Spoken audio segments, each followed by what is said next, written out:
Naku po, eto na mga kababayan. Kung naalala ninyo mga kababayan, si Arjo Atayde. Ano nga ba ang problema ni Arjo Atayde? Mga kababayan, itong si Arjo Atayde, na-issue po ito dahil nakitaan po siya ng picture na kasama ang mga diskaya. Ngayon mga kababayan, di ba nag-umpisa tayo kay Digong, sumunod kay Sara, sumunod kay Pulong. Ito, pang-apat. Ano yung pang-apat? Kay Baste. Hirap nito eh. Si Digong, malubha na ang sakit, mamamatay na, hindi maka-attend ng hearing. Si Sara, mabubuksan ang bank account sa pamamagitan ng ombudsman. Si Pulong, hindi pa inimbestigahan, umaaray na. Eto, sunod. Si Baste. Mga kababayan, 51 billion. Hindi lang si Arjo Atayde ang may kasama na mga kontraktor. Baste Duterte, mga kababayan. Bakit merong picture sa isang kontraktor na sinabihan ni Marcoleta, wag kang patawa-tawa dyan, paluin kita ng martilyo. Kilala nyo? Paki-comment mga kababayan. Sino yung kontraktor na yon na sinabihan ni Marcoleta, wag ka pangiti-ngiti dyan, papaluin kita martilyo, may hawak ako martilyo? Si Kirante. Kontraktor Kirante. Ang tanong ngayon, bakit may picture si Baste Duterte at si kontraktor Kirante? Nako. Paki-comment mga kababayan. Like, share and subscribe. Ito mga kababayan, napanood nyo ba ito? Ito Marcoleta. Martelyo. Martelyohin kita.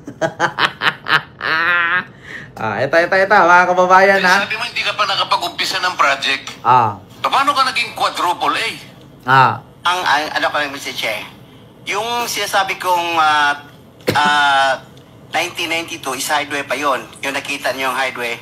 Hindi natin pinag-uusapan yung hardware mo. Pinag-uusapan natin flood control projects. Tinatanong ka kanina, magagalit ka dito. Sabi mo, hindi ka pa nagkapag-umpisa ng flood control projects. Ano yan? Paano ka nagkaroon ng lisensya?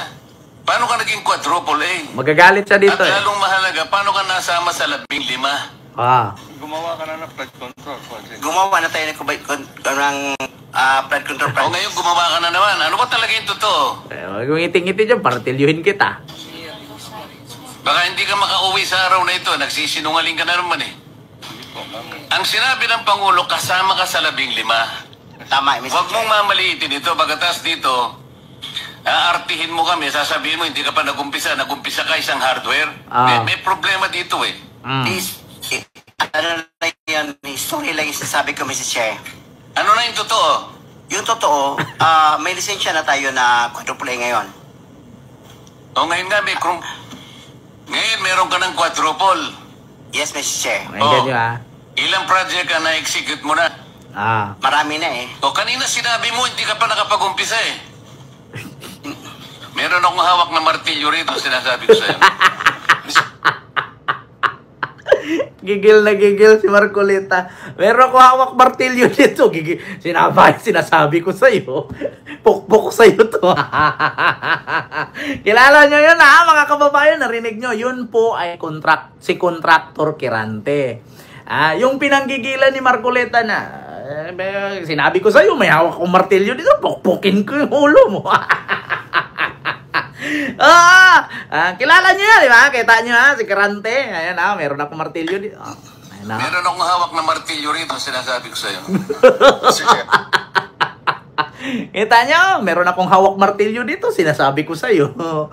Si Kirante po yun. Ngayon mga kababayan, ang tanong, bakit nakasama si Baste Duterte kay Kirante? Nako, eto na mga kababayan, putang ina talaga Ito mga politician yung magnanakaw, kapatid talaga ng sinungaling, or yung sinungaling asawa ng magnanakaw, sabi ni Vic Soto.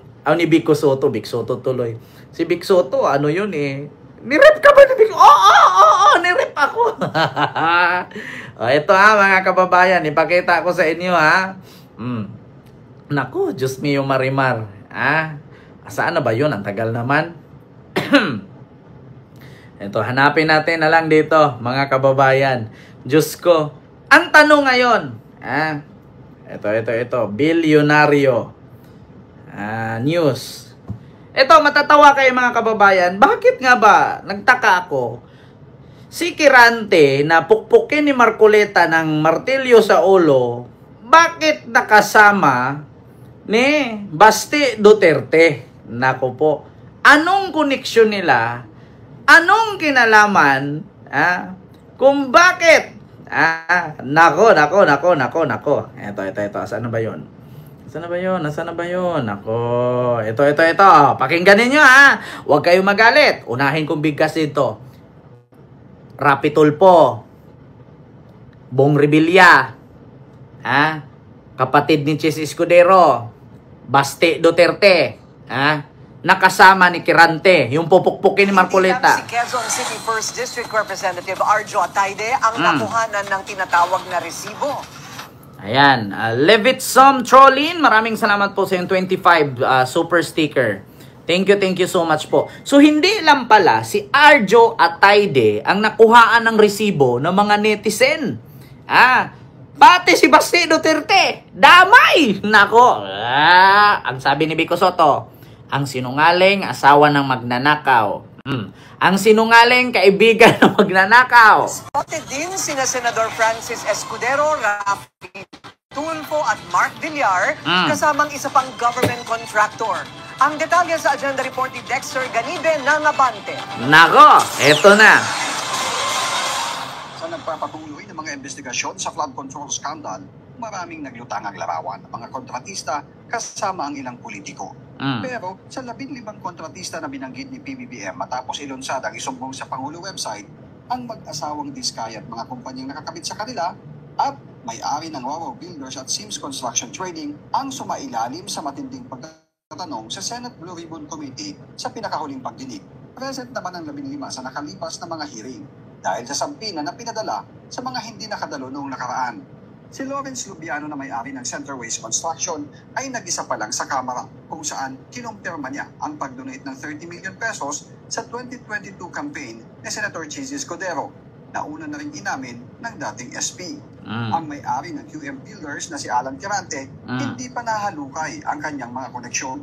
Pero sa isang Reddit post ng isang user na Moist Survey 1559, inisa-isa nito ang mga ugnayan ni Kirante at ng kanyang pamilya. Patay. Sa kanyang post, pinakita ang larawan ng kasal ng anak na lalaki ni Kirante.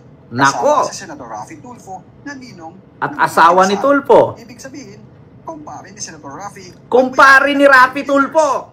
Ang anak ni Kirante ay isa ring kontratista gamit ang kanyang kumpanyang Adamant Developmental Corporation na nakakupo ng 48 million peso project sa Argao, Cebu nito lang June 2025. Ang kapatid naman ni Senator Cheese na si Det na kinatawan ngayon ng Sorsogon 1st District ay nakapangasawa ng isang negosyanteng Kirante na nasa cosmetics business.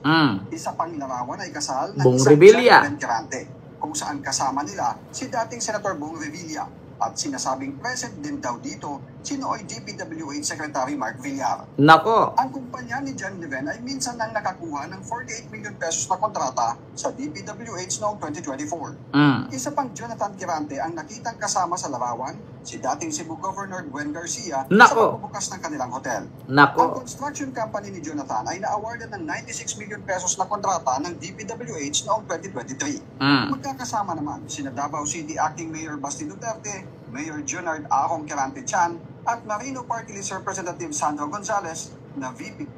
Kita nyo? Si Basti Duterte sumabit. Ayun na. Kasama. Kasama si Basti. Patay kang bata ka.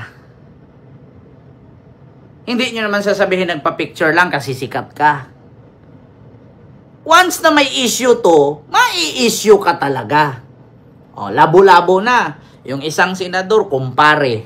Yung dating senador, kumpare. Yung Senate President noon, kumpare. Huwag mo sabihin, pati ito, kumpare din. Ano yung kamay nila? Dinikit lang, editing yan. Edit yan, AI. Nako, mga kababayan. Kita ninyo? Si Digong, malubha na ang sakit, di maka-attend ng hearing.